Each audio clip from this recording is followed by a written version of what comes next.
I don't like you. But I'm you. I'm not you. I'm gonna kill you. Robert Pattinson's upcoming sci-fi flick Mickey 17 has been delayed again, but this could actually be a good thing. The movie, based on the 2022 novel Mickey 7 by Edward Ashton, is a sci-fi black comedy about a guy named Mickey 17, an expendable worker who gets cloned every time he dies, and his encounters with Mickey 18. The film is directed by Bong Joon-ho, the mastermind behind Parasite, and stars Pattinson alongside Naomi Ackie and Mark Ruffalo. Originally set to drop on March 29, 2024, Mickey 17 has faced a couple of delays, first due to the 2023 SAG-AFTRA strike and production holdups, pushing its release to January 31, 2025.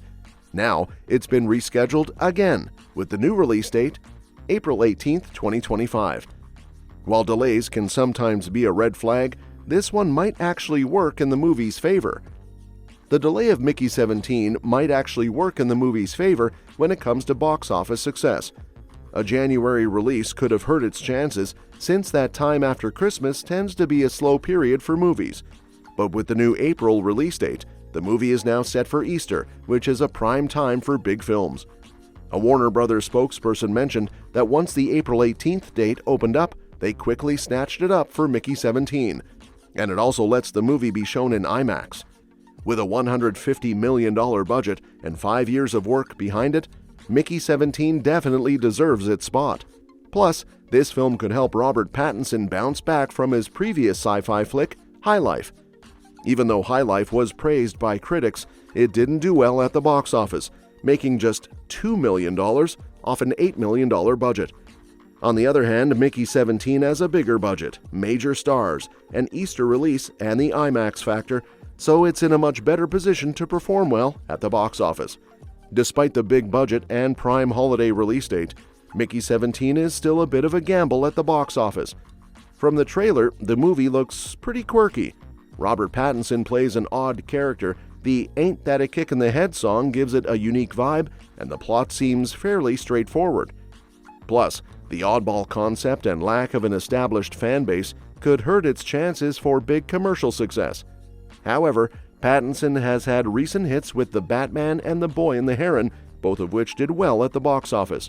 On top of that, Bong Joon-ho, the director, is a proven name after his Oscar win for Parasite in 2019.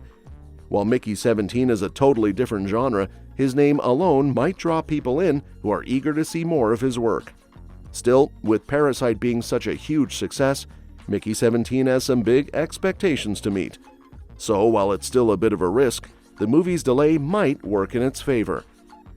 That said, let's break down what the Mickey 17 trailer reveals about the film, especially considering how it sheds light on Mickey, a character who's already shaping up to be one of Robert Pattinson's best.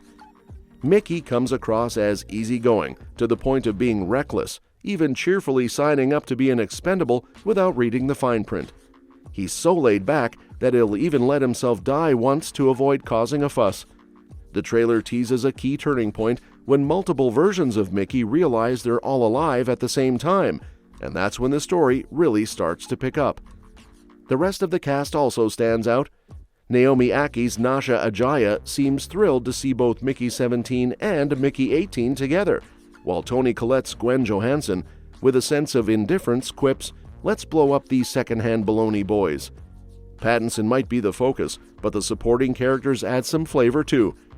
Mark Ruffalo's Marshall comes across as authoritarian, declaring that when there are multiples, all of them need to be eliminated.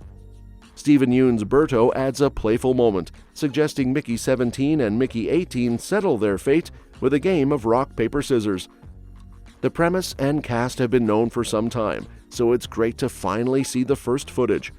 While the characters in Mickey 17 face very different challenges than those in Parasite, the film still seems to explore themes of socioeconomic inequality and the gap between the privileged and the expendables.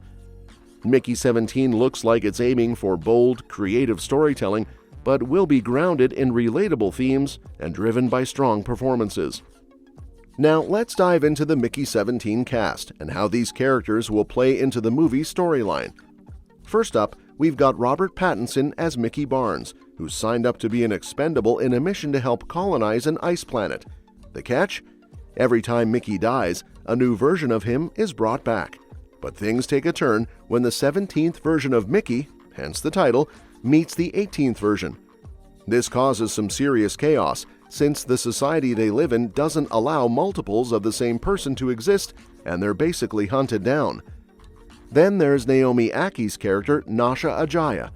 Unlike the rest of society, she doesn't have that anti-multiple attitude. In fact, she's pretty excited when she sees both Mickey 17 and Mickey 18 together, saying, "This is so exciting," while happily squeezing their faces. She's not keen on seeing the Mickeys wiped out just because of the cruel laws in place, and seems genuinely fascinated by them. Her perspective definitely shakes up the whole kill the duplicates mindset that dominates this futuristic world. Another key player in Mickey 17 is Berto, portrayed by Steven Yeun. Berto is a close colleague of Mickey, familiar with his death and comeback routine. He's so used to Mickey's resurrections that he even casually asks Mickey what dying feels like, guessing he's got it down to a science by now. But when the whole Mickey 17 versus Mickey 18 issue arises, Berto comes up with a grim but humorous suggestion. The two should play rock, paper, scissors to decide who gets to live, with the loser getting shot to solve the multiples problem. Then we've got Mark Ruffalo playing Hieronymus Marshall, a character with a powerful, ominous presence. He's a top authority figure who doesn't flinch when enforcing society's brutal rules. Marshall publicly states that when duplicates exist, they all must be eliminated, making him the main threat the Mickeys will have to outwit. Ruffalo's character brings a real intensity to the story, as he leads the charge against both Mickeys, reinforcing the idea that in this society, they're considered completely disposable.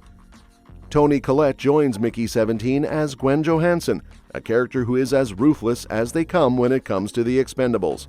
She tells Hieronymus Marshall to blow up these second-hand baloney boys, showing zero empathy for their value as humans.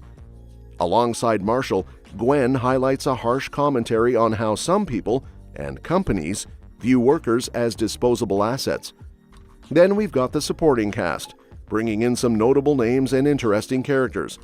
Holiday Granger plays Gemma, adding her flair from roles in Jane Eyre, Anna Karenina, and as Cinderella's wicked stepsister in Disney's 2015 live-action Cinderella. Steve Park, a familiar face from Snowpiercer and Do the Right Thing, will appear as Agent Zeke, bringing in his comedic edge and long-standing relationship with director Bong Joon-ho. Angus Imrie, who voices Zero on Star Trek Prodigy and played young Merlin in The Kid Who Would Be King, takes on the character Shrimp Eyes. The name alone hints he'll be memorable. Thomas Turgoose, recognized as Sean from This Is England and who had a cameo in Game of Thrones, also joins the cast, though his Mickey 17 role is still under wraps. Lastly, there's Anna Maria Bartolomé, known for her French film roles like My Little Princess and The Count of Monte Cristo, adding some international star power to this intriguing ensemble. And that's that for today's video. Thanks for watching, and we'll see you in the next one. Your suggestions for future videos are always welcome in the comments below. Don't forget to like, share, and subscribe to stay in the loop.